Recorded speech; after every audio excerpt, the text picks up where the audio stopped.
Cam dropped a nice little bombshell that he's like literally stopped doing marketing altogether.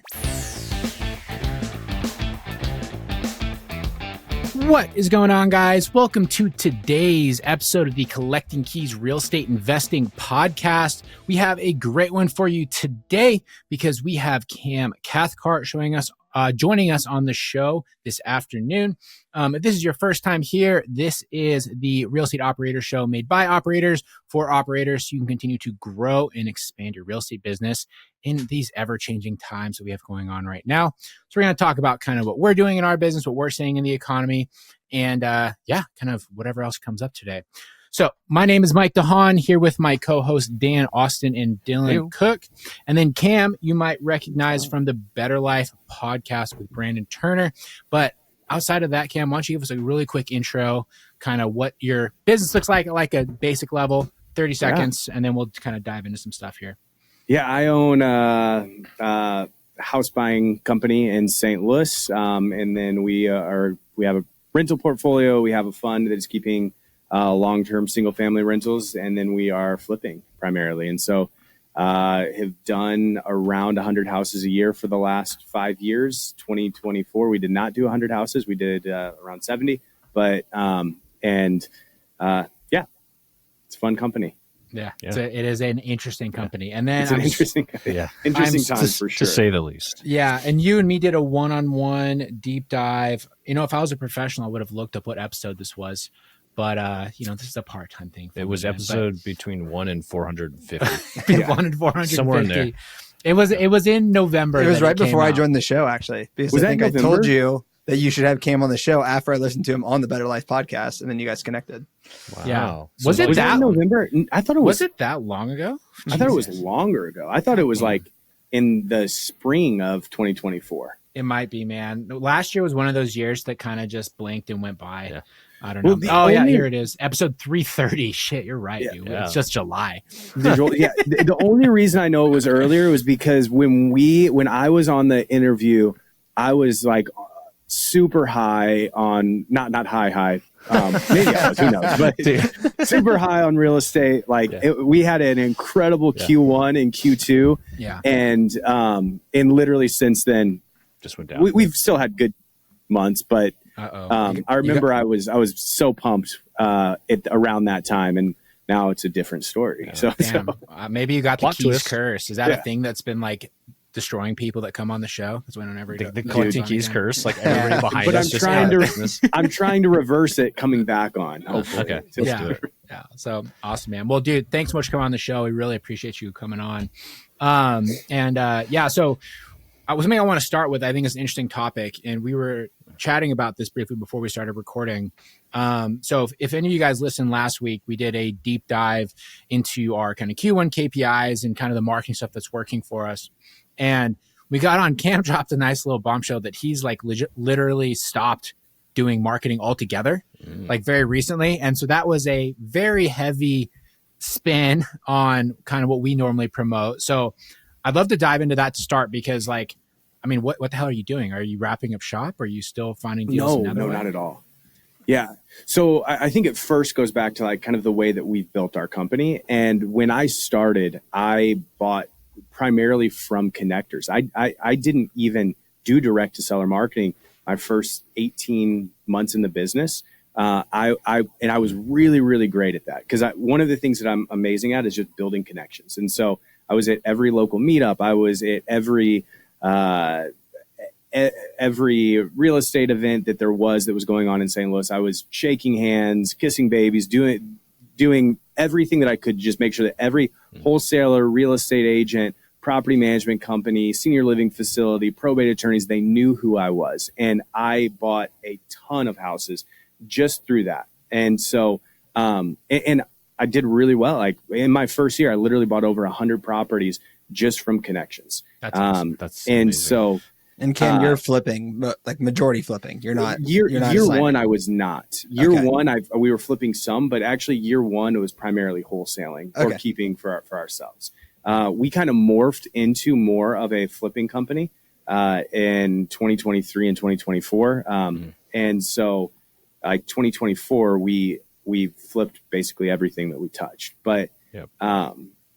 But then we started doing direct to seller marketing primarily, and we tried it all: texting, cold calling, PPL, PPC, direct mail. And in 2024, we had a really great start of the year, and things were looking up. And then around July, man, we were sending out, I think, I don't know, like 18,000 mailers a month. We were only getting about a 0.01%, 0.015%. Actually, let me just pull up the exact number so I can tell you exactly what it looked like. So yeah, 0.015. So you're getting like 15 calls, maybe on like 15,000's worth of mailers. Yeah. So like, no. There's it less than that. Yeah. So November, we sent out, this is just the first one that pulled up when I was typing in marketing dashboard, 24,000 pieces of mail. We had 39 inbound leads, 19 qualified leads for a 0.16% response rate. Okay. And how many of those did you convert? None.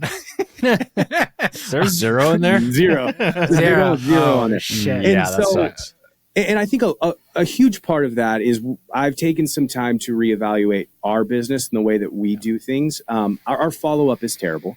I will say that, where, and that's my fault as the business owner. And that's my personality. I'm not going on these seller leads anymore because I live in Maui. But I would walk into a house and had a process, but also I'm really great at getting people to like me and want to do business with me. And typically, if I didn't buy the house, like get a signed contract when I was walking out the door, I would never talk to the person again. And so I haven't coached well on that. And so that was a huge part of that was my fault. And so I've had to reevaluate, like, what's our follow-up sequence look like? And so there is a lot of leads that we have gotten. Actually, I've been going through all of our leads over the last 2 years, following up now, because I'm like, we just need to buy houses and make some money from this marketing that we spent. Yep. But really our biggest problem, we are sending mail to the same houses that every single big time wholesaling company is sending houses to. I mean, almost every house we went on, there was 35 other people at the house. Like there was one house that had 67 different companies that had mailed them houses. That's insane. Sounds about right. And so, and the way that we've always done things, and part of it's just because of the morality behind this and what I believe real estate should look like. We are making a non-contingent cash offer with a substantial earnest money deposit. We have zero outs whatsoever in the contract. And I tell people, like, the reason that I do it is because I don't want to renegotiate. I don't want to shop this. Like, even if we are going to wholesale it, which is rare, I tell them, like, you can take this to the bank. We're going to close on it. And part of that's, I've seen so many people hurt by a company coming in, offering way too high, putting a contingency until the day of closing. And then they show up to the closing table and say, hey, we need $50,000 off, or we're not going to close today. That person's already went and bought a new house, or is under contract on a new house, or has moved all of their stuff out.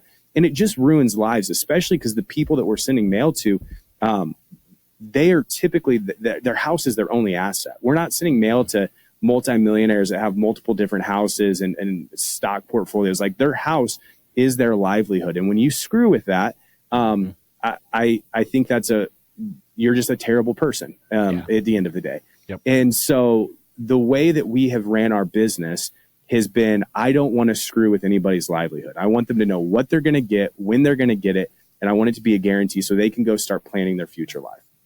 And so because of that, our offers are typically less than a wholesaler because wholesalers don't have any risk.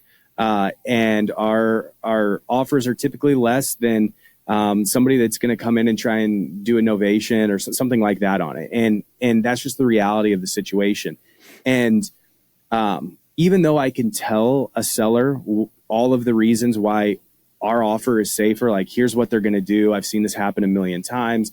They're going to lock it up. They're going to shop it. They're going to come renegotiate. They're going to purposely wait until closing day to renegotiate. Like, I try and tell them all that stuff.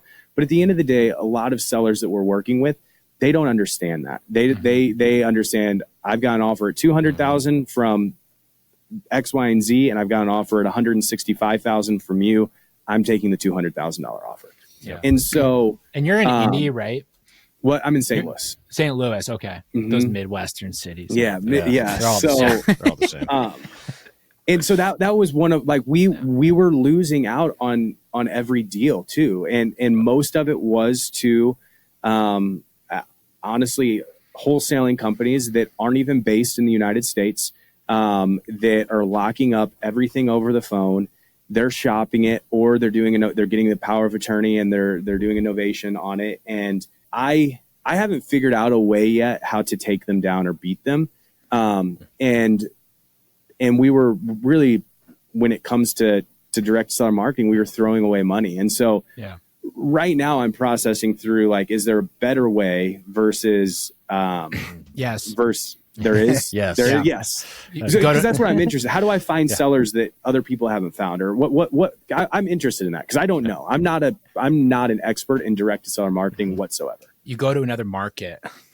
I'm serious. You're already doing it from Maui, right? You're already doing it from Maui. How different is it for you to go somewhere else? Like, you might have to find a couple more team members, but you already told me that they suck. Yeah.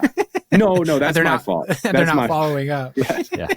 They're already not following up like they're supposed to be doing. Like that's what I would suggest though. Yeah. Like if you're running into that problem. But what do you think, Dylan? You're in a very competitive market as well. No, I mean, well, one thing, we just went over my Q1, stuff last week, and a lot of my stuff was from follow-up leads from 2023 and early 2024. So that's a big part of it, right? And those are probably leads that the people who are mass marketing now don't even have on their radar potentially.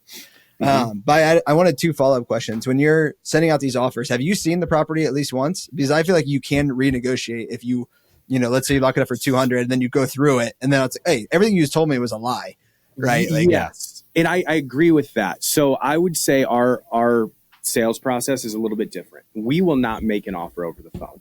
And usually, like, we'll try and scorch the earth if anybody else, Steve Trang saying, like, if somebody has made an offer over the phone, we'll make a joke about it being monopoly money, or, like, hey, that's not a real offer. If somebody hasn't came and walked to your house and put together an actual rehab budget, it's not a real offer. We're not making an offer unless we've walked the house and we put together that's a good follow-up clarification.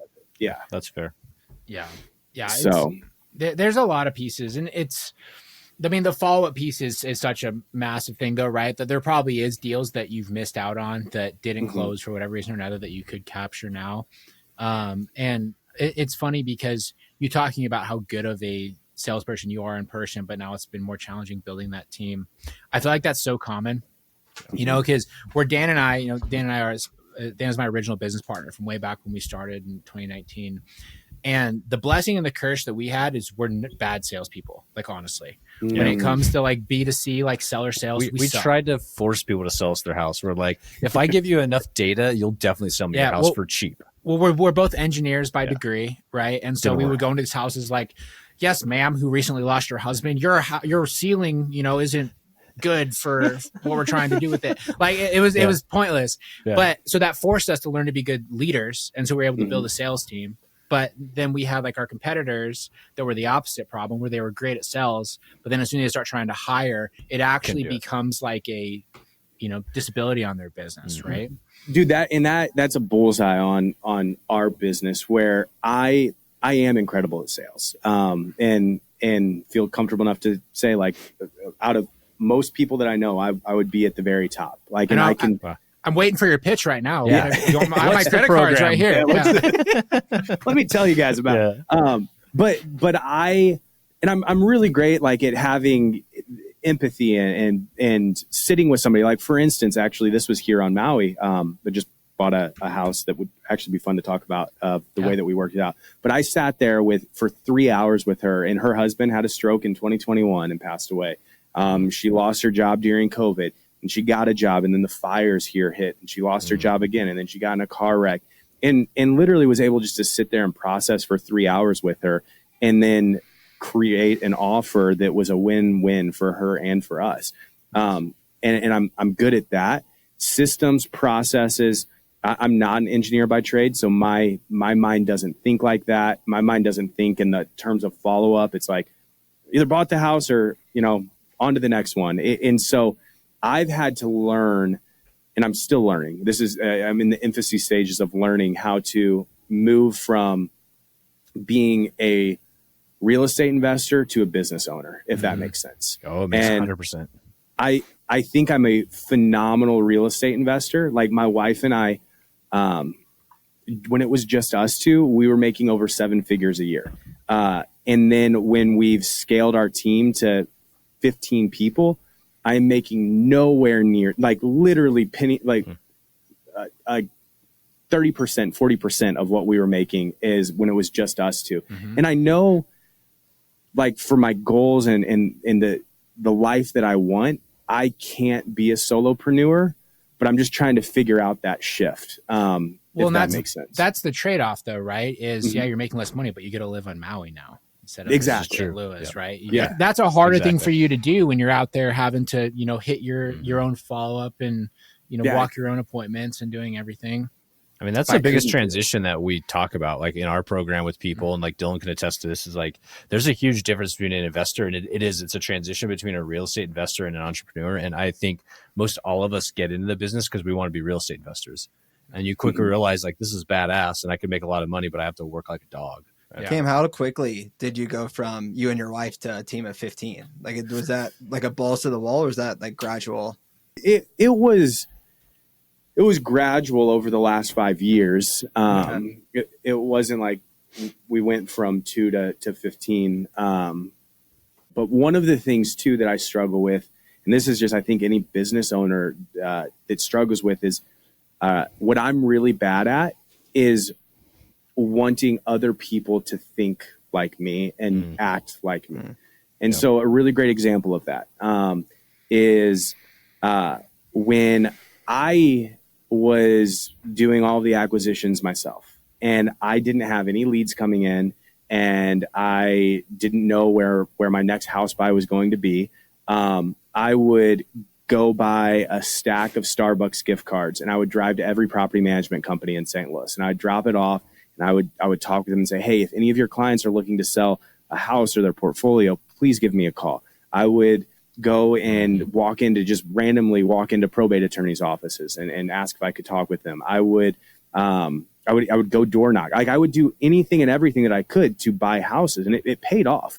And it's just hard to get other people to have that type of, and not even necessarily ambition, because all of our guys are hard workers, but the creative thinking skills, I guess, maybe, if that makes sense. Well, they have to have like the buy-in, because what you're describing right now literally sounds like my personal hell. Like I would never do that. That sounds horrible. Yeah. So I would never do that. Yes. I think that's important, is also they have to have the personality to do that, which that is, I built my business that fit my personality. And which is why we are heavily like relying upon connector leads, because that was, I love that. First of all, like I could go to a meetup every single night. I could go to every single real estate conference that's ever hosted. And that's like my dream, is just hanging out with people. And so that's why like connector leads were so valuable in our business, because it's what I loved and it's what we were good at. And some people don't love that, or they're not good at that, or that's not their passion. And so like learning how to manage that has been really tough, I guess. Yeah. Absolutely. Yeah. Well, they need more of a box, right? Especially if they're going to have like kind of more of a fixed ceiling on what they can make. Like the extra mile is only going to go so far, because this kind of business, do you mind if I ask how you pay your guys? Because you're flipping properties too, like we're almost always. So are they getting paid like on the profitability, or is it like a fixed fee per deal? No, it's on the profitability. So it's commission based up on company net profit per deal that they, and there's a different split based upon whether it is a marketing lead or it's a connector lead. So if it's a connector lead and they sourced it all themselves, they're going to get a higher split versus being a lead that I paid for. But they're not, that's another thing that we have ran into, especially because we didn't do the volume we wanted to do in 2024, and we weren't as profitable as we wanted to be in 2024, where, they didn't make as much money. Like we had one guy who made close to 200, but outside of him, everybody was below 60K ish. Yeah. That's such par for the course for a sales team, so though, dude. common, though. Like that's so common. And all they're right now is all connector leads, right? Because you said you shut off direct to seller marketing. So their job is essentially to go out to all these meetups and talk to people. Do they ever have like a conflict with that? Because like, say what do you have like 4 salespeople? If they're all going to the same meetup, is that a problem for them? Or like they find out that like Becky who's standing in the corner has a house for sale, and they're like trying to fuck. So that's a really great question. That is a great question. We have gone back and forth with this. So we have kind of pigeonholed like you are in charge of real estate agents. You are in charge of wholesalers. You are in charge of probate attorneys or property management companies. That doesn't mean that Justin can't go to a meetup and meet a wholesaler, which Justin's in charge of real estate agents, can't meet a wholesaler and build a connection and buy a house from them. It doesn't mean that every house that comes, but he's not spamming wholesalers or going through his Rolodex and sending, text messages or emails to wholesalers. So it's not weird where it's like you get 6 emails from Rebel City acquisition managers a week from different ones. Okay. Yeah. But it's not a great system. But again, I'm not a good system builder. So it's so interesting because we run such different businesses in the same industry, right? Vastly like, honestly, different. like so different, and what you're almost what you're describing is like a real estate brokerage, honestly, right? Like where you have all these people that are out there with their own sphere of influence that is going and finding these opportunities, and they're bringing it back. And then the house is making the bulk of the money. Do you not have concerns about them like doing like, because what you're doing, I would say, is an easier thing for them to go and do on their own versus what we do, which like the barrier to entry is being willing to spend $30,000 a month on freaking postcards, right? Like most people are just never going to do that. But yours, they could just go and do it themselves like tomorrow. Yeah. And I definitely, I don't have concerns about that. I think that if you were going to do that, you would have already, or there have been some people that have came on to my team and they've been open and honest of like, I just want to learn and then I want to go do it on myself. And for me, I'm a very open arm-handed person where it's like, dude, I'm all for you. I don't, this will sound, you guys get it because you're all entrepreneurs, but not many people have what it takes. Like we have the money to close on every single deal.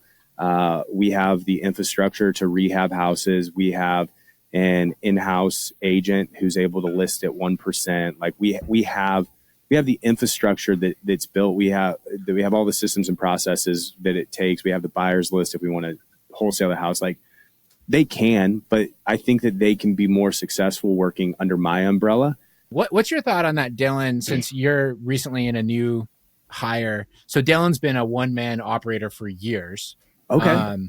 And you just brought on his first hire like a month ago and is now living on Easy Street, going to the gym. No. Easy Street. But what's my thought on what? Like this, the transition from basically just like that transition and like building the systems, because you've been very good at sales, Dylan, but also, I mean, your background's in pharmacy. Yeah. So you weren't like coming in with a silver tongue necessarily. No. But I would say I'm more in Cam's side of the coin than I am in your guys's. Yeah. But still, you're right. A fucking dork like me. Yeah. It's my biggest thing. And I think I was more price conscious at the beginning, and like, there's not really even a reason for that because I would have had the money to do it. But I was just like, I can't spend money. I need to have these high profit margins. So I'll just do all the work myself. But now that I've brought someone on, the day feels a little bit lighter because I know I don't have to pound through 50 to 100 phone calls a day. Right now it's going through the CRM and saying, okay, now can I give this one to Tony? And I do like the more higher level strategy thing. Like I'm still buying rental properties. You guys aren't. So like, I'm better like, okay, I have this much money in the account. What can I do to best deploy that? And a lot of times it's spending on a more marketing.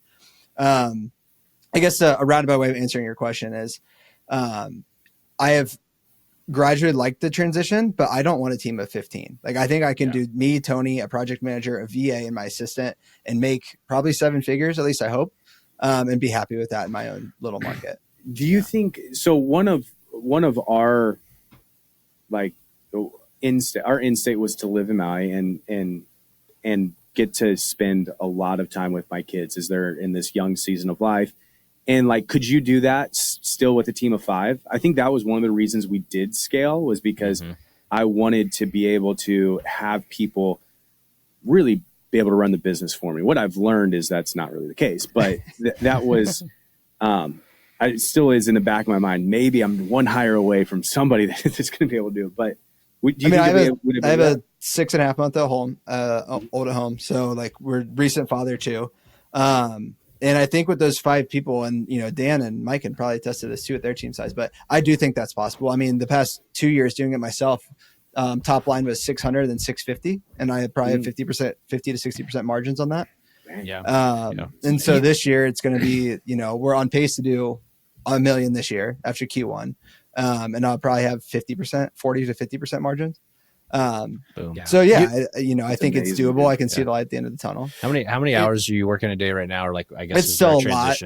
It's still a lot because of the transition from getting Tony involved. And my CRM's is still a mess. Right. So like, it's getting that kind of backed up and running. Maybe 6 months from now, though, it'll belly out for you. Yeah. But I don't mind working 40 hours, or at least right now. Right. Maybe when my kids get older, but I can be flexible with that. I can work 7 to 10 PM or, 5 to 9 in the morning, and then have some of the day to do, hang out with the kids or the wife.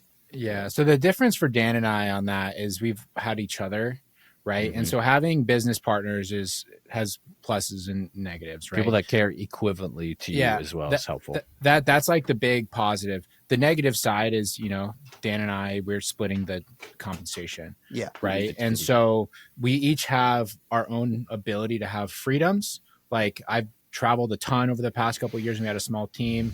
Like, it's closed deals while I've been traveling around all around Africa and Asia and everywhere else. Dan's able to take time throughout the day whenever he wants to do stuff with his kids. And there's never like a problem with that, and stuff isn't going to get dropped, but we're also splitting the compensation in half. Can I ask you guys some questions on your partnership? Yeah, of course. So I've rarely seen partnerships that work out long-term, and you probably have heard that before. So have we. That's the weird thing is we didn't realize how we've lucky also had other partners before on other businesses. And I'm going to preface this with one statement that I heard yesterday or today, that relationships are 300% stronger if you're willing to talk shit to each other and make fun of each other. I believe that. Man, then you guys are at 3,000% in a playful way. Like, not like I'm trying to demean Mike, but there is something to that, and we do have that in our relationship. So go ahead. That might just be it. We talk shit to each other.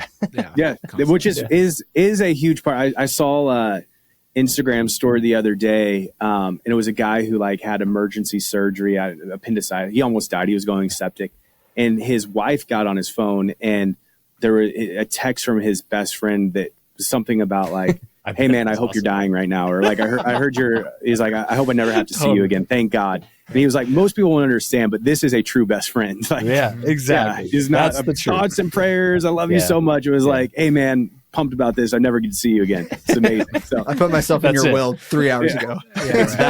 That's our partnership right there. But do you guys have like, have you had an agreement of a big decision in your company? Who has the final say? Or is there a final say? Or is it like, hey, if we both aren't aligned in this, we're not going to do it? Like, no. I would say this, and I'll let Mike answer. I would say we respect each other's opinions. And so if I was like, I'm a hard fucking no, like I can't get on board with this, Mike would respect that, and vice versa. But also openness to being talked into it. We're also on the same wavelength a lot of the time. So I can't really think of a big decision that we've made where we kind of both weren't already thinking the same thing. Gotcha. It's true. Like we've been like that forever. And there have been a couple of things where we've been different on certain things, right? So for one example, it's very relevant right now. Dan has had an interest in doing like new build construction for a while. I have zero interest in that. I just don't care. I don't want to put my money into it. I don't want to put business money into it. So Dan's doing that himself, right? We're not like mutually exclusive to each other in everything that we do. And that's fine. Like, I don't care. Like, I'm not like expecting to get paid because of work that Dan's doing or something that he's putting into it. It will detract from his attention on our business that he's doing that. I'm okay with that. Right. Like it's fine. Is the relationship so cohesive too? Because one of the things that I hear all the time is like, Mike was traveling the world and I'm here running the business. But it sounds like you both are very aligned and like, hey, we're working really hard and have the same type of work ethic. And yeah, pretty much. Totally. I mean, and we're messaging each other on Slack at 9:30 p.m. a lot of nights, honestly. On Sunday, we're both grinding away. And then even then, when I'm like traveling and stuff, because we built the business to be virtual from the start, I'm not like disconnected either. Right. So like I literally signed for a flip with a mobile notary once. I was on a cruise on the Nile River in Egypt. And I like just got on with the mobile notary, and just did the signing because I was the one that signed the deed. And so I had to do all that. I would think that helps actually, because that goes along the lines of communication is having like, Slack and text. I mean, Mike and I can communicate with each other on 12 different platforms at any given time. But in general, I don't know that there's an hour a day that goes by, 24 hours a day that we're not communicating in some way. Honestly. And I think that helps though, because like the animosity could build up, right? Like if Mike's traveling and I'm like, oh man, I wish I could had Mike told me about this. Like there's tons of things. Like it's not like things perfectly transition if he's out of the country for a month. I can hit him up and be like, oh yeah, I got you. Right. Stuff like that. Like we can communicate really well, where if it was like discreet, like Mike's gone for a month, not doing anything and not able to support me because he forgot to tell me something, that would be like shit. Cause now I have a month to be mad, And so I think that communication and being open about it and constant is super helpful. And some of the partnerships we've had with people, they're probably good communicators, but they don't understand the cadence at which we communicate, which is quite often and openly. And like, we don't worry, like we're not going to screw each other over because we're not those kind of people. Right. And we've had really hard times. That's actually probably another thing, honestly. The first deal that Dan and I ever did together, fucking shit show. Like such a nightmare. Like so literally bad. Everything about it was so bad. So we got all those challenges out of the way at like step one. Nothing has ever been easy from that day forward. No, like literally that we bought this stupid duplex. And I remember standing outside of it. I just gone and walked it with the contractor and I had just found out we're going to have to replace the furnace, and our contractor had just installed a fence. He was going to charge us for $7,000 that we didn't approve, but he wants us to pay for it now. And there's like all this other stuff. And we were standing outside with Dan and I was like, maybe we could just sell it because we now have a $30,000 invoice for all this work that we did not have. We've already spent $60,000 probably by that point. But we just gutted it out. And then to make it even better, once we did all that, the tenants that were in there that told us they were going to stay no matter what, they left and we had to gut this entire unit. And so we ended up having like an $80,000 surprise across this deal, and we figured it out, and we just turned it into a rental. And like some of that involved Dan and I being there in the crawl space, like laying moisture barrier with like hentavirus mice shit everywhere, like doing the hard work and like getting our hands dirty and some bonding thing. Right. And I don't know, like it's never going to be more of a pain than that. For sure. And being there from the beginning together, like knowing we both were in crawl spaces. We both like my wife. I remember one time we had a plumbing issue. This is like our first rental property and it was leaking all over the house. And I had to go and fix it at 2:00 in the morning to save the house from getting flooded. And nobody understands that unless you've been there from the beginning. Exactly. 100%. Yeah. And I think it goes along with like, if you're really flippant with your relationships too, like it's just like marriage, right? If at any point in time in the back of your mind, divorce is an option, then that's probably going to happen because like marriage isn't easy every day of the week. A partnership's not easy every day of the week. So in the back of your mind, if you're like, fuck it, I could just YOLO and leave. Then that's probably an option for you. And that's where you're going to go when the things get hard. Pour more money back in. And you guys have had some big phase changes, like you guys explored the franchise models, you scaled nationally for a while, brought that all back down, you were buying rentals, and now you're like fuck rentals. And like the fact that you guys have stayed congruent on all that through all the times is actually the more surprising thing to me. And the fact that you guys both, like you said, have similar skill sets. Usually you want complementary stuff, and you guys you define your roles pretty good is what I'm trying to say. I appreciate that. Explain to me the no rentals. I mean, you guys are in a different market than the Midwest, so that's probably a big part of it. But so properties up here cost more than $50,000, Cam. So we can't just accumulate. You can't trade them like baseball cards anymore. So the cash flows have just not made sense, especially for the equity that we can get on our deals. So like for example, I have like my little portfolio that I have left, that's like just owned by me and my wife before I started working with Dan. At its peak, it was worth about it's like $3.5 million, right? I had just under $2 million of the equity because of how much it had grown. And I lost $15,000 in cash flow on that. So I was like, why would I do that when I can, especially we have this lending business now, I can just take all of that money, go and put it into hard money loans at 12% and 3 points and make like $200,000 a year in net cash flow. Yeah. Right. And I guess it's not as cool on like on Instagram, you know, where I can go and say, you are a freaking loser on Instagram. No doubt about it. Yeah, Nobody totally. likes you. That's why no one follows me. Right. Exactly. But it just becomes an opportunity cost here. Yeah. And their return on ad spend is 7.5x, where Cam's is apparently 0. Your return is 7. Yeah. 7.25. We did it this morning on our mine's like scale 9. call. Mm-hmm. Yeah. No. Promise you. Dude. Yeah. 700%. I'll send you my spreadsheet. You should come to the scale. You should join Scale. We'll teach you how to do it, Cam. You're doing it wrong. Yes, of course I am. So There's no doubt about it. For 2020, for 2024, our total ad spend right now is 62,200, and our money on the books. So this isn't all collected, but it's forecasted is about 460K. Yeah, and that's not a lie. That's not a lie. That's just straight out of the books, man. So if we spent 100,000, we'd probably have 725,000 on the books. And the only reason that we're not is because we currently have 2 other partners that help run our local business, right? They were our competitors. We joined up with them, and they don't quite have the appetite yet, but we're slowly getting them there. And does that ad spend include our radio? I can't remember if you pulled that out or not. That does include our radio. Yeah, so that's radio, which is not that we just started that at $5K a month. So our actual ROAS is pretty high compared to that. Yeah. So if I drop our radio, it's going to be significantly higher. We'll be at like 9 or 10x. Yeah. My 2024 is 747%. He's so skeptical. He's like, guys, I just don't. How's that? I trust you guys. Yeah. But.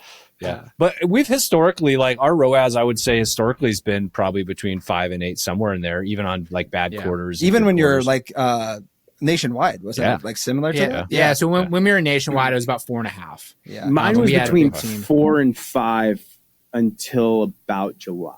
Literally until we recorded. You're flipping everything too. So like your conversion cycles are so much longer. They're way longer for sure. So that's the challenge as well. So we're almost exclusively wholesale.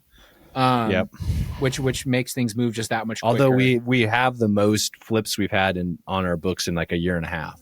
And longer than that, probably since 21. Yeah. When was the last time we carried 5 flips? Yeah, you're right. Probably beginning of 22.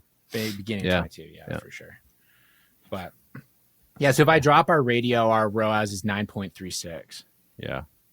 Yeah, and I would say the radio has contributed much. Right now. So can you guys give me a breakdown of, so are you direct mail, cold calling, PPL? Like what are you guys not going to using? like the answer. Yeah. It's mostly direct mail for most of us. Direct mail. Yeah. And who are you using? Open letter or mostly ballpoint. Yeah, we use ballpoint for through the fall to going into like February. And then we had a couple issues, like they made some mistakes on a couple of things, and it happens scale wide, like within our community. And I ultimately went to Justin. I was like, hey, look, dude, you kind of like damaged the image. And so we switched back over to open letter. But the funny thing is like some of the issues we've had, we just had them again right away with open letter. So it's like, it's all the same. It's all the same. For us, a huge part of this, no doubt in my mind, is our follow-up. Yeah, but are you using like ballpoints like data services too, or are you doing your own data? So that's another problem. We're using, and I think it's another problem. We're using ballpoints data services. Yeah. So what do you think the difference? Maybe part of it's the market. St. Louis is a highly competitive market because it's like that middle ground. But outside of that, what are your response rates at? Let me look. So we sent like 11,000 pieces for March. Where'd my sheet go? We got 60 calls. Off 11,000 pieces. Off 11,000. So it's quite a bit better than yours. It's still So I not got hit it out of the park. 39 off of 24,000 pieces. Yeah, we're Correct. So Yeah, we're we're like half double a yours. percent. We're a Like half Cam, a that percent is response, which so is low about that right. I would almost assume something went wrong somewhere. I Like would. your I phone would number too. was wrong, or Yeah. like Again, like, sorry, Ballpoint, we're kind of blasting you. So like we literally had people that were within scale that Ballpoint sent out their postcards that didn't have a phone number on them. Mhm. And the only reason they found out about it was because they had a seller who got it and looked up their website and then reached out to them and said, I got this card from you and I was trying to figure out how to reach you because there was no phone number on this. And it literally just had like phone number like in brackets. Yeah. Well, let me go back to when we switched. and don't just over. check your proof. Your proof will look correct. Yeah. No, I'm going to go back to yellow letter. Were you guys using them and your response rates dropped too? Or are you checking them? Yeah, that's what I'm looking at right now. Yeah, because even nationwide, when we had because when we're going nationwide, we had a pretty inefficient marketing spend, and that was still 0.5% if I remember correctly. Yeah, it's pretty close to that. So that's a good average in all the markets we're in. I wouldn't think St. Louis is that far off because we're in pretty I competitive. mean, mine's areas a quote unquote Midwestern market. I'm just above 1%. Our costs per qualified lead, so that's different than just an inbound lead, but actually like per qualified lead was $1,300 in November and December. Yeah, mine was like $225. Yeah, ours was $316. Guys, I'm getting so pissed off right now. I'm glad you're having this with us, though. I'm glad you're in Maui, man. Go stare at the ocean. Yeah, it's a safe space here. It's a safe space. Yeah, ours No, is this is good, $316. and I think like the thing about marketing too is you're not you're kind of maybe not recession proof, but right now we rely on the ability of other people to make money, which is tough. And I don't want to have to do that. I want to know like, hey, we've got our funnel right here and it's producing every single month and we know exactly where we're at and we can turn it up based upon if we need to or turn it down if we need to. Right now we turned it all the way down to off because we needed to because it wasn't producing. But part of my problem is like I just want to move fast and spend money to fix things. And so even when it comes to like our ad spend, where 1 month I not doubled it, but almost doubled it because I was like, we must not be buying houses just because we're not doing enough. And so like throw more money into it. We've used, we had need to sell my house fast. And then we moved over to motivated leads. And then we're changing up our mailers every time because this one didn't work. And maybe it is for me, I just need to be more patient and like, hey, just this works, continue doing it. Obviously there's changes that need to be made, but I don't know that is why we turned it off because it just felt like we were setting money on fire every month. Well, I think the immediate things from what I think you're doing differently than us and all the other people in scale that are finding deals with direct mail all the time is we're pulling our own data. Pulling your own data. Like that's a high huge quality thing. data. Stack your leads. And then also too with the mail that we run, we do stuff that is like I have a little sequence that we run. Of the like postcards and letters that we sort of alternate through that I think kind of build a story. We've refined it. We've been doing this for 5 years. I can say with confidence, we have not mailed people since January of 2020. Like every single month for 5 years and 4 months now, we've sent out a batch of mail to get leads. Never not sent it. Yeah. That's a good point. And so we have like this consistency with like how people have seen our brand and all this sort of stuff, which does compound build over time. But also within like the little sequence that we run itself, the way we do it is very structured to kind of like catch someone's attention and then get them to reanalyze a little bit more and then kind of to learn about our company. And so there's a lot more thought about it than just like swiping the credit card and saying, here you go, Ballpoint, just go and find me some leads. Because what they're going to do is they're going to do the most efficient thing for them to profit off you the most. So that's just a business. That's what they're going to do. Yeah. So, I mean, I have for sure Ballpoint has been far and away better. And I hope nobody from Yellow Letter or REI Print Mail listens to this, but screw those guys. Yeah. That dude Todd over at Yellow Letter's kind of a prick, and REI Print Mail rips everyone off. So you can quote that. You can go and put that in the show notes. Max, our podcast producer. I'm not going to say that much, but my experience with Ballpoint has been so much better, and lead quality has gone up. We haven't closed those. And so I think it's an internal issue a little bit, and then also probably the data that we're mailing to. And then I'm interested in just like what response rates are in other markets, because part of it could be the St. Louis market too. I think that was definitely part of it. It's one of the biggest, most sort of known markets for that out there. And that's something else that has been very interesting from when we ran our big national company to even scaling back down to Spokane, is seeing how much it varies from market to market at like a very extreme level. And you have so many huge investors out of St. Louis. Like first, Ballpoint is based out of St. Louis. REI Print Mail is based out of St. Louis. Deal Machine is based out of St. Louis. Like there's so many companies that are based out of St. Louis. And then Sam Faster Freedom, I'm sure you guys have seen him on Instagram before, but his company is in St. Louis, and he's built a huge following of investors through his program that are investing in St. Louis. I wouldn't be surprised. There's probably something to it with that. There definitely is. Because Eastern Washington, there's like 3 companies, and I just looked at the population the over here. I looked at the population, and the city of St. Louis proper isn't that much. It's actually smaller than here. It's 2 million people as like the whole greater metro area. But I know you're not marketing to 2 million people. You're probably marketing to a pocket that's the same size as what we are, just in a market that's being saturated by 50 companies. Like honestly. So cool. All right, we got to end up here. We're getting on time. Dang, guys, I could do this all day. I know. I see Dylan itching, knowing he needs to go and take care of his small. No, I mean that's good. I have a shit ton of stuff written down, but we're good. You're all good, man. We'll have you on again though, Cam. This is we want to have like some recurring like good guests. Really quick, where can people find you, follow you, reach out to you?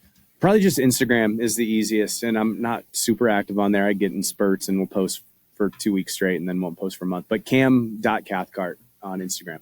Cool. Awesome. You can check out more Cam on the Better Life podcast as well. Yes, please do. Yeah. Awesome, guys. Thanks so much for listening. Hopefully you enjoyed that. Go and share it with your friends, and go and tag all your friends and tell them how much better collecting keys is than Better Life. We'd appreciate that. Thanks, everybody. We'll talk to you guys next week. See y'all. See ya. See you guys.